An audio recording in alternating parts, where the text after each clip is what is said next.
फांसी दो, फांसी दो। डिंपल के हत्यारों को, वर्षीय लड़की को बलात्कार करके केमिकल्स डाला गया, उसके प्राइवेट पार्ट पूरी तरह से डिस्ट्रॉय हो गए। 11 दिन तक वो बच्ची एसएमएस में हॉस्पिटल में एडमिट रही है, लेकिन मीडिया ने भी कोई खबर नहीं ली, ना कहीं किसी अखबार ने खबर किया कि ऐसा कुछ केस हुआ है। बच्ची ने जिस फोटो पे हाथ रखा है वो बीजेपी अध्यक्ष अशोक पाठक का भतीजा है। जय हिंद, मैं मणिकांत गरेरियो, आप देख रहे हैं आज का भारत। आज मैं पत्रिका गेट जवाहर सर्किल जयपुर में हूं और पीछे देख सकते हैं कि हम यहाँ पे बहुत सारी महिलाएं हाथ में कुछ तख्तियां लेकर के खड़ी हुई हैं और आज कैंडल मार्च निकाला जा रहा है। उनके हाथ में जो तख्तियां है उन पर लिखा हुआ है डिंपल मीना को न्याय दो और डिंपल मीना के हत्यारों को फांसी दो, फांसी दो। अभी तो ली अंगड़ाई है, लड़ाई अभी बाकी है, ऐसा कर कुछ नारा लगाया जा रहा है। और आप देख सकते हैं भीड़ काफ़ी संख्या में यहाँ पे है और ये जयपुर का सीन है, जवाहर सर्किल पत्रिका गेट। और यहाँ पे क्या पूरा मामला है इसके बारे में भी बताएंगे और हमारे इसी चैनल पर ग्राउंड रिपोर्टिंग भी हम करके आए थे। डिंपल मीना ये हत्याकांड पूरा मामला क्या है इसको जानने के लिए आप मेरे चैनल पर विजिट कीजिए और Dimple Meena rape and murder case जो वीडियो डली है उसको भी देखिए और समझिए कि क्या पूरा मामला है। मोटे तौर पर मैं आपको बता देता हूँ कि पिछले महीने 9 मई 2024 को ये घटना घटी थी। हिंडौन सिटी के उसके बच्ची 10 साल की एक मूक बधिर बच्ची थी, उसके घर के आसपास ही रेलवे ट्रैक के पास उसका रेप करके पेट्रोल डाल करके आग लगा दिया गया। बच्ची झुलसती हुई अपने घर आई थी और उनके माँ बाप जैसे ही देखे बच्ची जल रही है तो आग बुझाने की कोशिश की और जैसे तैसे हिंडौन सिटी अस्पताल ले गए, लेकिन बच्ची की स्थिति इतनी नाजुक थी कि बच्ची को जयपुर एसएमएस हॉस्पिटल रेफर कर दिया गया था। 11 दिन मौत से जूझने के बाद डिंपल मीना ने दम तोड़ दिया आखिरकार, लेकिन परिवार वालों का कहना है कि आज तक डिंपल मीना के हत्यारों की गिरफ्तारी नहीं हुई है। इसी को लेकर के आज जो है कैंडल मार्च रखा गया है। यहाँ पे क्या पूरा मामला है हम इनसे ही बात करेंगे। जो कैंडल मार्च के आयोजक है राष्ट्रीय मीना महासभा के जो अध्यक्ष है मंजू मीना जी, उनके नेतृत्व में ये कैंडल मार्च निकाला गया है। फांसी दो, फांसी दो। डिंपल के हत्यारों को। नमस्ते मैम, क्या नाम है आपका? मेरा नाम मंजू मीना जेफ है। जी, क्या पूरा मामला है इसके बारे में बताइए। सर, अभी आपने कुछ दिनों पहले सुना होगा कि हिंडौन के करौली जिले में एक 11 वर्षीय लड़की को बलात्कार करके केमिकल्स डाला गया, उसके प्राइवेट पार्ट पूरी तरह से डिस्ट्रॉय हो गए। 11 दिन तक वो बच्ची एसएमएस में हॉस्पिटल में एडमिट रही है, लेकिन मीडिया ने भी कोई खबर नहीं ली, ना कहीं किसी अखबार ने खबर किया कि ऐसा कुछ केस हुआ है। उसी के लिए कि पुलिस प्रशासन जागे, उसकी पूरी सच्चाई के साथ उसकी खोजबीन करे। अपराधी किसी भी समाज का हो, कोई भी हो, लेकिन वो गिरफ्तार करके उसको इतनी कड़ी सजा दी जाए कि लोगों के बीच में एक एग्जाम्पल सेट हो। वो इससे मतलब नहीं थी कौन सी जात बिरादरी होती है, पर अपराधी की कोई जात बिरादरी नहीं होती है। हर दूसरे दिन आजकल हम लोगों को कोई ना कोई केस सुनने को मिल रहा है। अब टाइम आ गया कि हम लोग हमारी बच्ची को क्या घरों में बंद करके थोड़े ना रखेंगे। हमारी बच्चियां बाहर जाती है, हम लोग को ये नहीं पता सही सलामत वापस आएंगी कि नहीं आएंगी। ये घटना 9 मई की बिल्कुल 9 मई की है। उस हिसाब से आज 23 डेज हो चुके हैं, गिरफ्तारी नहीं हुई। गिरफ्तारी नहीं हुई। बच्ची के परिवार वालों को परेशान किया जा रहा फोन कर करके। जो भी दोषी है ये काम पुलिस का है कि आप उसकी ईमानदारी से छानबीन करिए और उनके हत्यारों को गिरफ्तार करिए। आरोपियों की क्या पहचान हुई है बच्ची के द्वारा किया गया?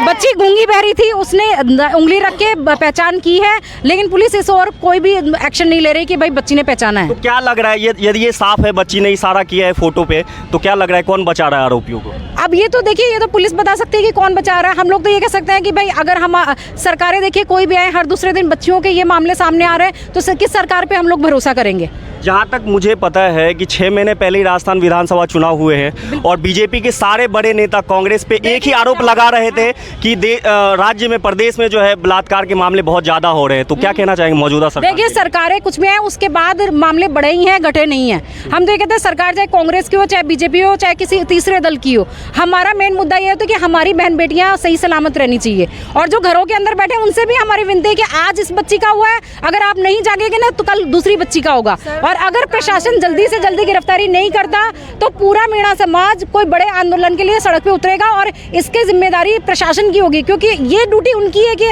आप गिरफ्तारी करिए, आप छानबीन करिए कि कौन दोषी है। परिवार वालों का क्या कहना है इसमें? परिवार वालों को ये कहना है कि पुलिस हमें परेशान कर रही है और हम मतलब हमें सहयोग नहीं कर रही। अभी तक भी उनका कोई वो कंट्रीब्यूशन नहीं है पुलिस का कि किसी को गिरफ्तार किया, एक भी गिरफ्तारी नहीं हुई है। ठीक है, परिवार वाले भी आ गए यहाँ पे, आप आइए।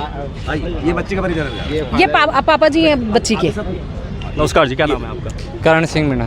तो क्या कहना चाहते हैं आप पुलिस प्रशासन से? पुलिस प्रशासन में ये कहना चाहते हैं कि बिल्कुल ध्यान नहीं दे रही है, क्योंकि बच्ची ने जिस फोटो पे हाथ रखा है वो बीजेपी अध्यक्ष अशोक पाठक का भतीजा है और उसका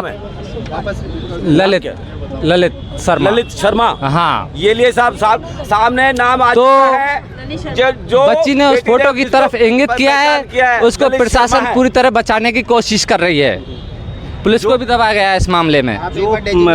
मृतक के जो पिता है वो डायरेक्ट नाम लेकर के बता रहे हैं, तो आप इस केस में क्या करने वाले हैं? हम तो ये कहते हैं कि पुलिस अगर मृतक के पिता ने ये बोला है और उस बच्ची ने इशारा किया है तो उस बच्चे के उस लड़के की गिरफ्तारी करिए, आप उससे पूछताछ करिए। इंट्रोगेशन के बहुत सारे तरीके होते हैं पुलिस के पास। सच्चाई उगलवाने के लिए वो बड़े से बड़े अपराधियों से उगलवा लेती है, तो क्यों नहीं उगलवा रही है? तो जैसा कि बताया जा रहा है ये केस बिल्कुल साफ लग रहा है। जब आरोपी की पहचान हो चुकी है तो गिरफ्तारी में इतना लेट क्यों? आज तो 23 दिन हो चुके हैं। आज हम लोग ने ये केवल सांकेतिक कैंडल मार्च है, कैंडल मार्च भी नहीं, केवल हम लोग ने एक जगह इकट्ठा होकर प्रशासन को ये संदेश देने की कोशिश की है कि अगर अगले 10 दिन में कोई गिरफ्तारी करके और पुलिस खुलासा नहीं करती इस मैटर का तो मीणा समाज एक बड़ा आंदोलन करेगा रोडों पे जाके, और फिर उसका उत्तरदायित्व पूरा प्रशासन होगा। फिर हम लोग कोई नहीं सुनेंगे, क्योंकि आप कानून व्यवस्था बनाए रखना पुलिस प्रशासन का काम है, हम लोगों का नहीं। अगर आप हमें न्याय देंगे ही नहीं तो हमें तो मजबूर होना पड़ेगा ना सड़क पे आने के लिए। आप क्या कहना चाहेंगे सर इस केस? मेरी सरकार और पुलिस प्रशासन से बिल्कुल सीधी बात है कि वो बाकायदा न्याय करें।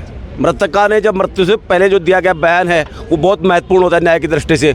उसने जिस किसी को पहचान किया है तो गूंगी बहरी जो बालिका थी उसके साथ दरिंदगी हुई है, क्योंकि उसके जो प्राइवेट पार्ट्स वहीं पे जलाया गया और कहीं नहीं जलाया गया। देखिए इसमें देखने वाली बात ये है, लेकिन क्या पुलिस प्रशासन इतना ढीला रहेगा, इतना निकम्मेपना करेगा कि उनको ध्यान नहीं है भाई किस तरह से किया जाएगा। यदि मान लो और कोई वारदात तो मेरे को यहाँ जलाया जाता, यहाँ जलाया जाता, लेकिन उसके प्राइवेट पार्ट्स पे कोई जलाया गया है ताकि कहीं अनुसंधान में ये तय नहीं हो कि उसके साथ दरिंदगी हुई है। ये सोची सची साजिश है।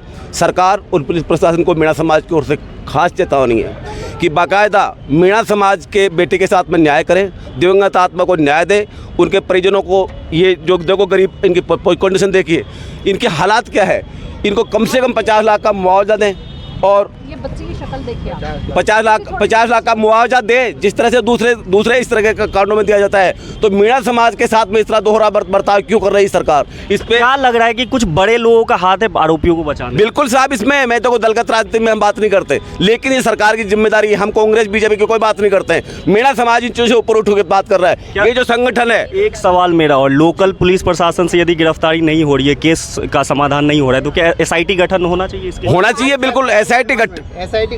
SIT गठित हो चुकी है इसमें। आज से 5 दिन पहले जब ये मामला हाईलाइट हुआ उसके बाद में चीफ सेक्रेटरी के थ्रू हमने मुख्यमंत्री को इसको एक्नॉलेज कर दिया है। भाई बच्ची 11 दिन तक यहाँ SMS में भर्ती रही, उसके बाद में उसकी मृत्यु हो गई। तो पुलिस प्रशासन 11 दिन तक क्या कर रहा था? क्या इंतजार कर रहा था उसकी मृत्यु का? पुलिस प्रशासन ये देख रहा था कि ये गूंगी बहरी बच्ची है, ये जो अपराधी है उसको आइडेंटिफाई नहीं कर पाएगी। लेकिन यहाँ पे SMS में बर्न वार्ड के अंदर भर्ती के दौरान एक विशेषज्ञ जो कि मूक बधिर बालिका कम्युनिकेशन एक्सपर्ट आसिफा, उनके जब उन्होंने कम्युनिकेट करके बच्ची से पूछा कि अपराधी को आइडेंटिफाई करने के लिए कहा गया, तो उन्होंने एक ललित कुमार शर्मा के नाम व्यक्ति का जो है उसमें मोबाइल में फ़ोटो देख के उसको आइडेंटिफाई किया है। तो पुलिस प्रशासन उस दिन SIT गठित करती है, तो 15 दिन के बाद में SIT गठित करने का क्या औचित्य है? मतलब इस मामले को लिपापोती कर लो और FSL की टीम 4-5 दिन के बाद भी वहाँ से सैंपल ले रही है। क्या मिलेगा 5 दिन बाद में वहाँ पे हैं? और अपराधी जो है बगल का बताया जा रहा है, 2 अपराधियों को बताया जा रहा है, परंतु एक व्यक्ति को तो आइडेंटिफाई कर दिया। जब एक पकड़ा जाएगा दूसरा अपना आप पकड़ में आ जाएगा। इस केस में साफ साफ पुलिस प्रशासन की लापरवाही दिख रही है, क्योंकि गिरफ्तारी तो हो जानी चाहिए। नहीं, गिरफ्तारी तो हो ही जानी चाहिए। और हमने ये आपको हम चीफ मिनिस्टर को CS के थ्रू परसों ही हमने ज्ञापन दे दिया है, और वो उसमें हमने डिमांड करी है कि जो भी पुलिसकर्मी इन्वेस्टिगेशन ऑफिसर है जो इसको लिपापोती कर रहा है और परिजनों को जाके धमका रहा है, उनको तुरंत बर्खास्त किया जाए, उनके खिलाफ कार्रवाई की जाए। एक तो जो वहाँ पे संबंधित पुलिस स्टेशन है। दूसरा, इस मामले में तुरंत अपराधियों को गिरफ्तार करके फास्ट ट्रैक कोर्ट में इस मामले को निस्तापित करते हुए फांसी की सज़ा दिलाई जाए, जैसे कि अभी भट्टा वाली जो घटना, भीलवाड़ा वाली घटना में किया गया। साथ ही साथ हम ये भी गुजारिश करते हैं कि पुलिस प्रशासन, क्योंकि वर्तमान जो राहुल प्रकाश जी के नेतृत्व में ये एसआईटी गठित की गई है और उनका स्टेटमेंट सीधा ये था कि साहब एसआईटी गठित कर दी गई है, और उनका सीधा वो कह रहे हैं कि बलात्कार हुआ है या नहीं हुआ है ये अभी अनुसंधान का विषय है। तो ये अनुसंधान का विषय नहीं है, बेसिकली इसको दबाने का विषय है। और हमारी मांग है, हम चाहते हैं कि हम एक सूत्र में ये मांग करेंगे कि हम दिनेश एमएन साहब को इसकी जांच सौंपी जाए, क्योंकि भीलवाड़ा वाले कांड को उन्होंने ऐसा ही काट था। कितने दिन का अल्टीमेटम दे रहे हैं पुलिस? हम 10 दिन में कोई ना कोई गिरफ्तारी करके इसका खुलासा किया जाए। यदि 5 दिन के अंदर हत्यारों को गिरफ्तार नहीं किया गया, जो कोई भी हत्यारा है ये काम उसका है, हमें को कांग्रेस बीजेपी नहीं, ये पूरे संगठन गैर राजनीतिक हैं। इसलिए ये मांग करता है कि 5 दिन में गिरफ्तार करे, नहीं तो पूरा मीणा समाज जयपुर कूच करने के लिए तैयार खड़ा हुआ।